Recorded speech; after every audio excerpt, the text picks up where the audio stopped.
memberikan cahaya, terangi sekeliling dengan diri terbakar, tak siapa yang sedar. Di saat kegelapan, rela aku berkorban demi satu harapan.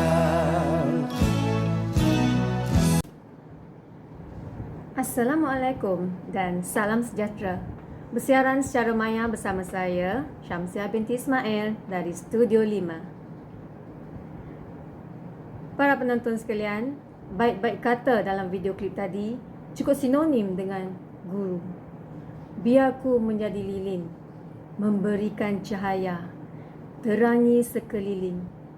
Itulah cikgu, itulah guru, itulah lausya, itulah teacher. Bersempena dengan pembukaan sesi persekolahan tahun 2022 dan 2023, marilah sama-sama kita cuba memahami apakah yang dimaksudkan dengan peranan seorang guru, peranan seorang ketua panitia di sekolah dan juga peranan seorang jurulatih utama. Bangun! Selamat pagi, cikgu! Selamat pagi, cikgu! Guru. Pendapat Al-Farabi tentang peranan guru.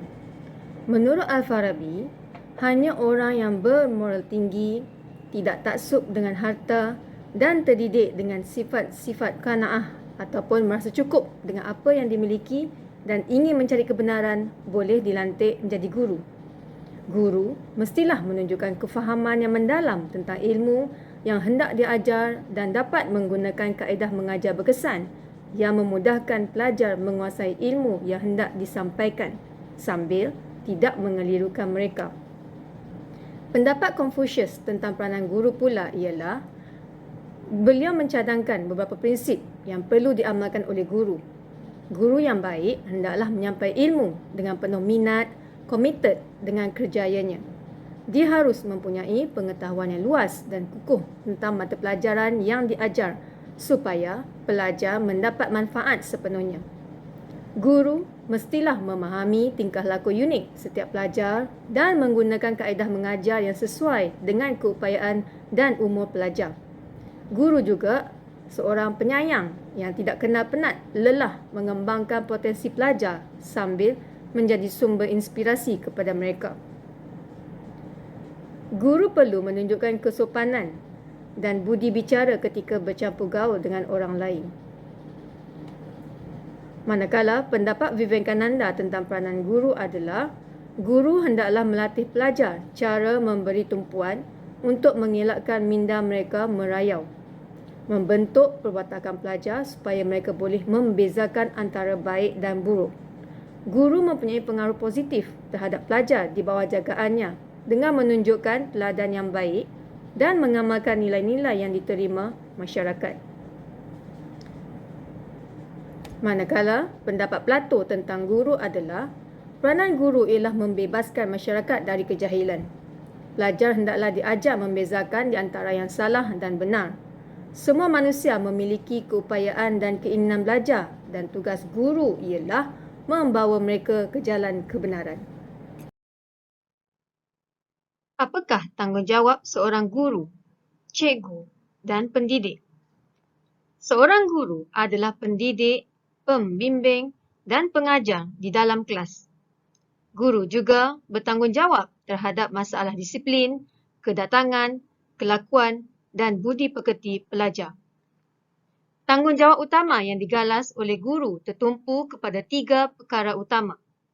Yang pertama, aspek agama, kedua, aspek nilai dan ketiga, aspek etika.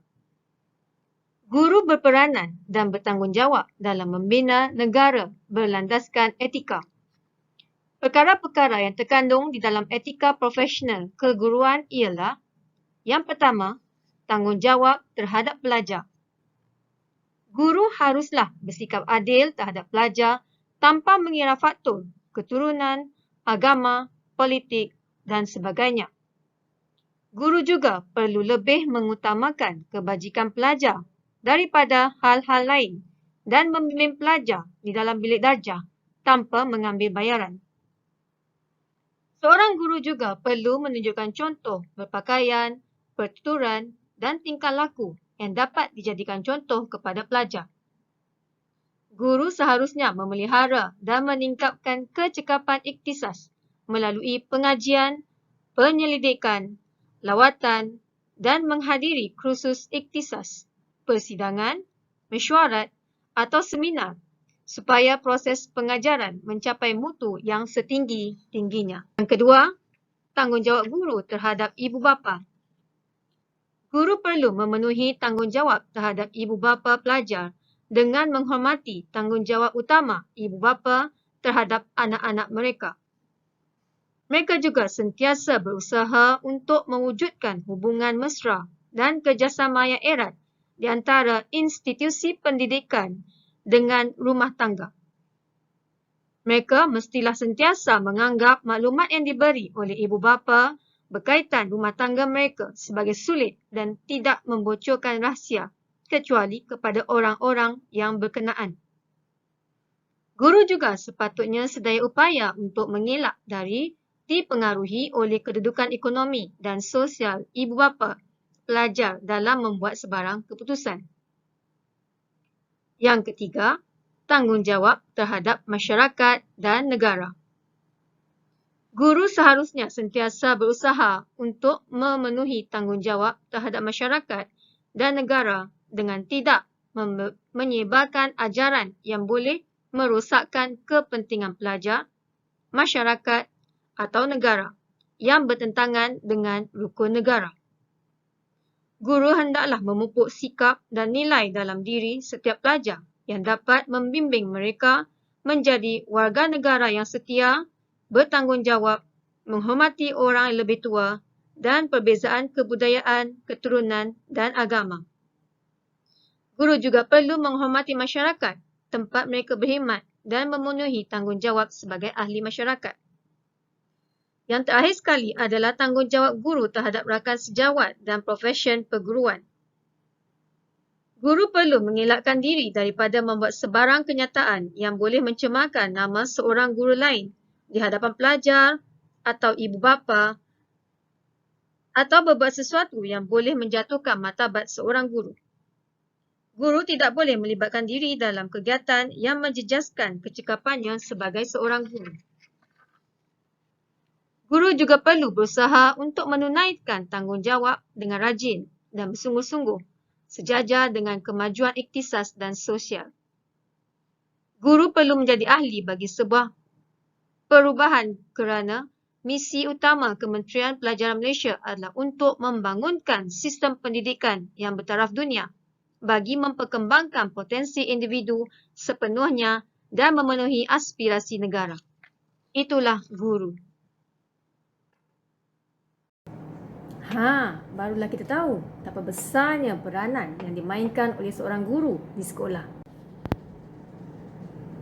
Pada pagi ini, kita akan bersama dengan Cikgu Siti Nur Syakinah dari Maktab Rendah Sains Semara Langkawi yang merangkap Ketua Panitia bagi mata pelajaran sejarah di sekolahnya. Baik, selamat bersiaran Cikgu Siti.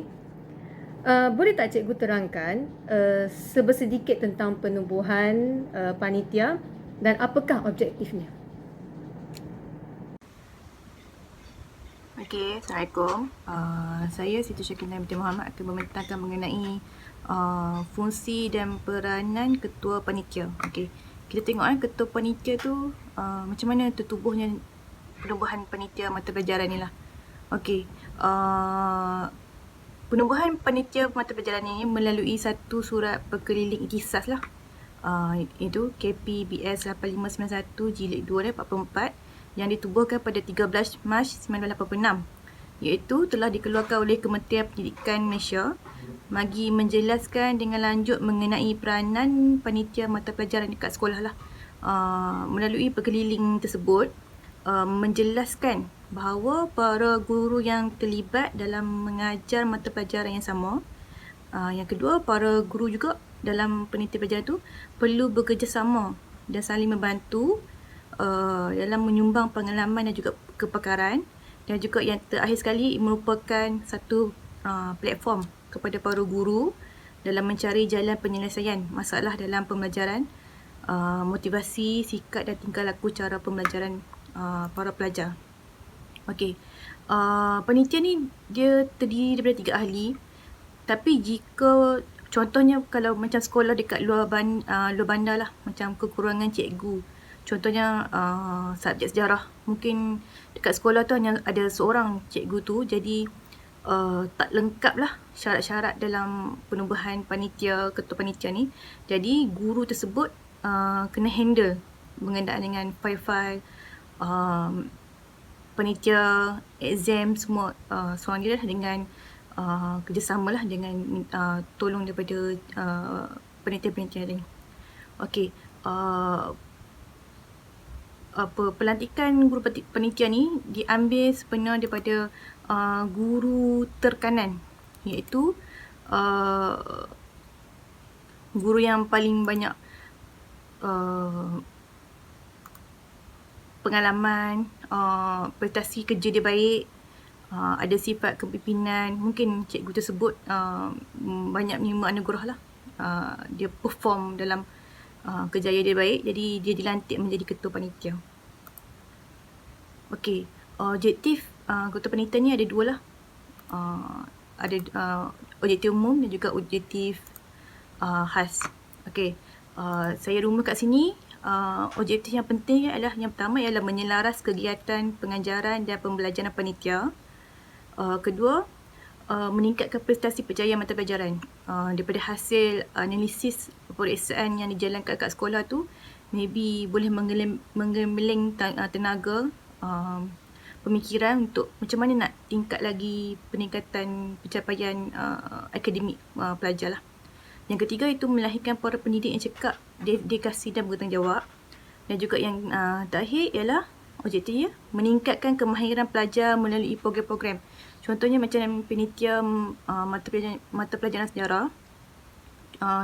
Mungkin dalam bulan kemerdekaan tu, program-program yang diadakan kat dalam sekolah tu mungkin persembahan drama yang berkisahkan tentang kemerdekaan daripada pelajar. Jadi kita dapat explore lah bakat-bakat pelajar yang contohnya ada sifat kepimpinan, mungkin ada bakat dalam lakonan. Itu yang kita panggil meningkatkan kemahiran pelajar melalui program-program. Okey, peranan panitia ni ada banyak lah. Contoh dia yang pertama, sukatan pelajaran. Ketua panitia ni kena memastikan yang cikgu-cikgu yang lain dalam subjek panitia pelajaran tu, contohnya sejarah, kena mengajar pelajar tu mengikut silibus sukatan pelajaran yang ditetapkan oleh kementerian lah.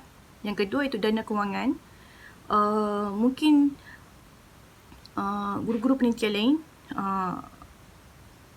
meminta untuk macam mencari alat bantuan mengajar ke, buku-buku ke. Jadi ketua panitia ni dia kena cari jalan penyelesaian lah untuk nak supply supaya dapat memudahkan guru-guru panitia lain untuk mengajar pelajar.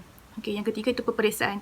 Ketua panitia haruslah analisis peperiksaan. Mungkin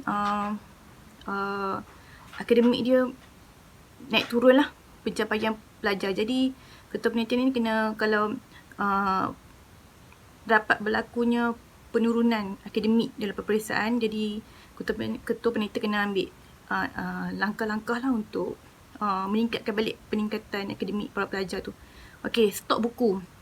Maksudnya kat sini khususnya buku teks lah. Ketua panitia kena ambil jumlah, kena ada stok buku teks tu sama dengan pelajar yang terdapat kat sekolah dia tu. Contohnya buku sejarah, buku teks sejarah untuk tingkatan 3 ke contohnya. Pelajar tu ada dalam 200 orang. Jadi ketua panitia ni kena pastikan yang 200 orang pelajar tu kena dapat stok buku teks sejarah. Okey. Yang ketiga itu kemaskini data. Ketua panitia kena selalu update lah pelajar, bilangan ahli pelajar yang terdapat dalam sekolah tu. Lepas tu ketua panitia haruslah collaborate dengan PKG, PPD, PSPN dan juga EPN, dan juga dalam program-program dalaman. Macam saya cakap tadi, contohnya dalam bulan kemerdekaan, para pelajar terlibat dalam persembahan drama berkisahkan kemerdekaan. Itu adalah salah satu program-program yang dalaman ni. Ada banyak lagi program-program dalaman yang lain lah, yang boleh panitia buat lah. Okey, Cikgu Siti, boleh Cikgu Siti terangkan tak tentang mesyuarat panitia dan apakah perkara-perkara yang selalunya dibincangkan di dalam mesyuarat tersebut? Okey, mesyuarat panitia. Sekurang-kurangnya 3 kali setahun. Okey. Jadi sebelum tu mesyuarat tu kena ada prosedur pengurusan mesyuarat lah.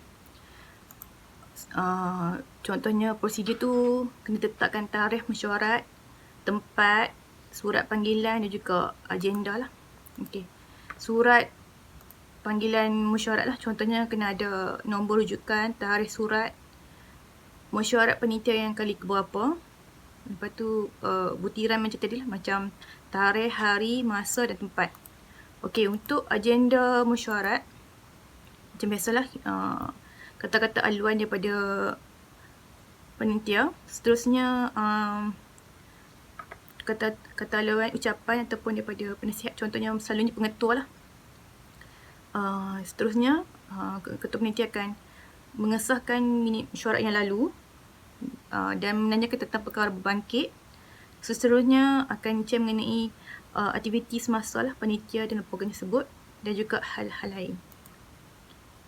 Okey, kesimpulannya kat sini, ketua panitia haruslah mempunyai sifat rendah diri, berkeyakinan, bertanggungjawab, ambil berat tentang kebajikan ahli panitia lain lah, supaya dapat meningkatkan mutu pelajaran kat sekolah sejajar dengan misi visi yang ditetapkan oleh Kementerian Pendidikan Malaysia. Okey, terima kasih. Assalamualaikum. Terima kasih diucapkan kepada Cikgu Siti Nur Syakinah, iaitu Ketua Panitia Mata Pelajaran Sejarah di MRSM Langkawi, tentang tugas dan tanggungjawab bagi Ketua Panitia. Terima kasih Cikgu. Baik para penonton sekalian, seterusnya kita akan bersama dengan Cikgu Verminda Kaur, iaitu seorang jurulatih utama yang merupakan jurulatih pasukan bola keranjang negeri Perak. Bukan calang-calang orang Cikgu Verminda ni. Selamat pagi Cikgu Verminda. Baik Cikgu Verminda, boleh Cikgu Verminda terangkan kepada kami apakah peranan seorang jurulatih utama ini? Terima kasih kepada sahabat saya, Miss Kina. Nama saya Verminda Kaur. Saya akan menerangkan tentang peranan seorang jurulatih utama. Terlebih dahulu, saya akan menerangkan maksud jurulatih. Seorang pelatih adalah orang yang melatih atau orang yang melakukan sesuatu tugasan. Tugasan pelatih melibatkan pengajaran kemahiran praktikal atau jenis tingkah laku.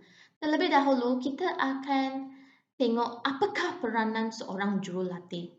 Peranan pertama, jurulatih adalah pengatur strategi. Pengatur strategi ialah seseorang yang akan membentukkan perancangan pembangunan sumber manusia jangka panjang untuk memastikan pencapaian misi dan visi sesebuah organisasi tercapai. Peranan yang kedua pula, pengurusan. Pengurusan melibatkan kerja merancang, melaksana, mengurus dan juga mengawas kegiatan latihan. Peranan yang ketiga pula, mereka bentuk. Mereka bentuk program, pembentukan objektif, menyusun kandungan khusus, merangka strategi, menyampaikan dan merancang penilaian. Peranan yang keempat pula, rakan. Rakan memberikan ruang kepada atlet untuk meluahkan perasaan dan masalah dan masa untuk mengeratkan hubungan antara jurulatih dan juga atlet. Peranan yang kelima pula, pendidikan. Pendidikan adalah jurulatih berperanan memberi maklumat yang berkaitan tentang isu-isu sukan kepada atlet. Selain itu, jurulatih juga bertanggungjawab dalam mengarah atlet untuk melakukan sesuatu selain membantu menyelesaikan masalah yang melanda atlet. Seterusnya, peranan jurulatih adalah pelatih. Jurulatih berperanan melatih atlet untuk mencapai tahap prestasi terunggul. Jurulatih juga berperanan meningkatkan kecergasan atlet.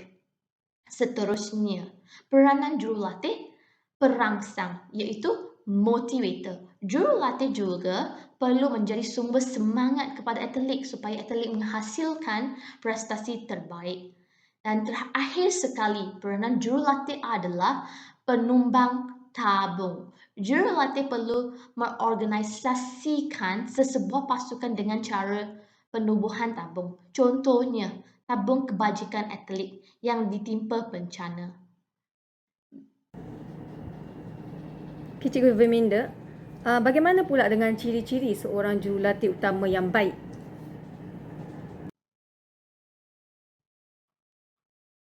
Seterusnya, saya akan menerangkan tentang ciri-ciri jurulatih yang baik. Ciri-ciri pertama adalah jurulatih yang baik perlu mempunyai kecerdasan sukan. Kecerdasan sukan adalah sports intelligence.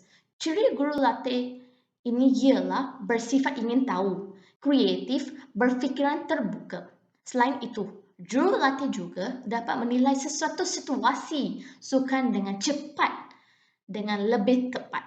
Jurulatih yang pandai telah melalui pelbagai pengalaman yang akan digunakan sebagai peluang pembelajaran lebih tentang atlet dan juga sukan. Bukan itu sahaja. Ciri-ciri yang kedua ialah dorongan, iaitu drive. Ciri-ciri jurulatih ini ialah berorientasikan matlamat pencapaian.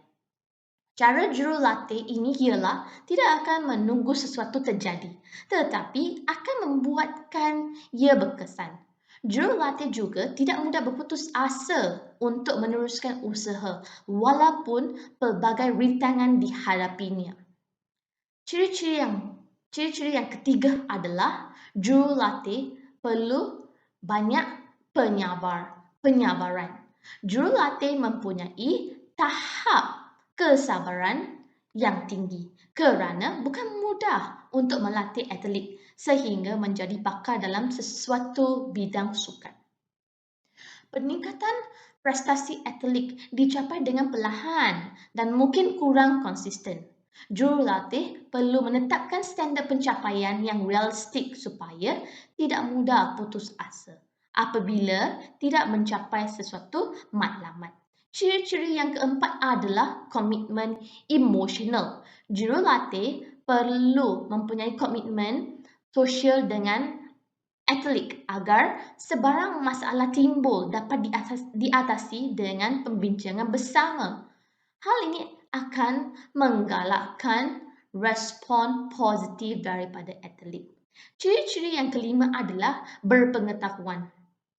Jurulatih perlu menguasai peraturan-peraturan dalam sesuatu permainan maupun peraturan keselamatan. Selain itu, jurulatih perlu menguasai teknik dan taktik pengetahuan berkesan isu sukan supaya prestasi atlet dapat meningkat. Dan akhir sekali, ciri-ciri jurulatih yang baik adalah yakin. Seorang jurulatih yang mempunyai keyakinan diri yang tinggi akan dihormati oleh atlet. Hal ini akan memudahkan jurulatih untuk memberi arahan. Thank you. Cukup jelas dan padat penerangan dari cikgu-cikgu hebat itu tadi. Maka pada hari ini barulah kita tahu betapa besarnya tugas seorang guru, seorang ketua panitia dan juga jurulatih utama bagi setiap mata pelajaran. Bukan mudah ya nak menjadi insan hebat ini. Patutlah mereka katakan bahawa guru adalah insan yang terpilih. Maka para penonton, tamatlah sudah siaran secara maya kita pada hari ini. Manis di mulut, manis di hati. Kita jumpa lagi.